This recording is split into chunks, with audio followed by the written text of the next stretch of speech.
Ini survei Pilpres versi 4 lembaga terbaru di daerah Jabar, Jateng, dan Jatim.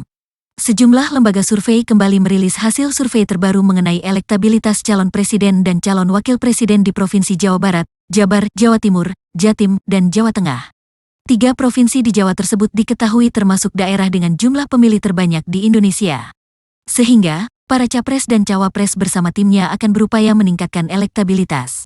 Survei tersebut mengacu pada 4 lembaga survei yang terdiri dari Poltreking, Litbang Kompas, Lembaga Survei Indonesia, dan Indikator. Keempat lembaga survei tersebut merilis survei terbaru elektabilitas Capres-Cawapres edisi Desember tahun 2023. Simak selengkapnya peta elektabilitas Capres-Cawapres 2024 versi 4 lembaga survei, seperti dilansir tribunnews.com di Jabar, Jateng, dan Jatim versi 4 lembaga survei. 1. Survei Poltreking. Berdasarkan pada hasil survei Poltreking Indonesia, menunjukkan bahwa elektabilitas Prabowo Gibran cenderung unggul di Jabar dan Jatim.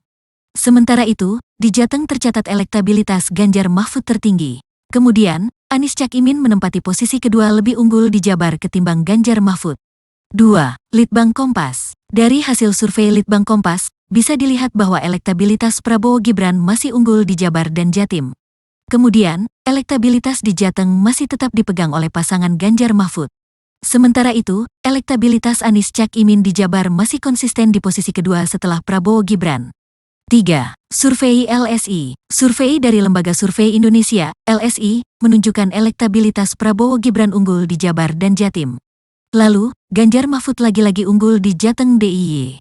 Sementara itu, elektabilitas Anies Cak Imin masih tertinggi kedua di Jabar, mengalahkan Ganjar Mahfud. 4. Survei Indikator. Berdasarkan hasil survei Indikator, Prabowo Gibran lagi-lagi masih unggul di Jabar dan Jatim.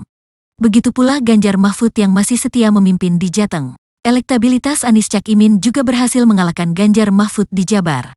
Di Jabar, Anies Cak Imin berada di urutan kedua setelah Prabowo Gibran. Download Tribun X sekarang. Menghadirkan lokal menjadi Indonesia.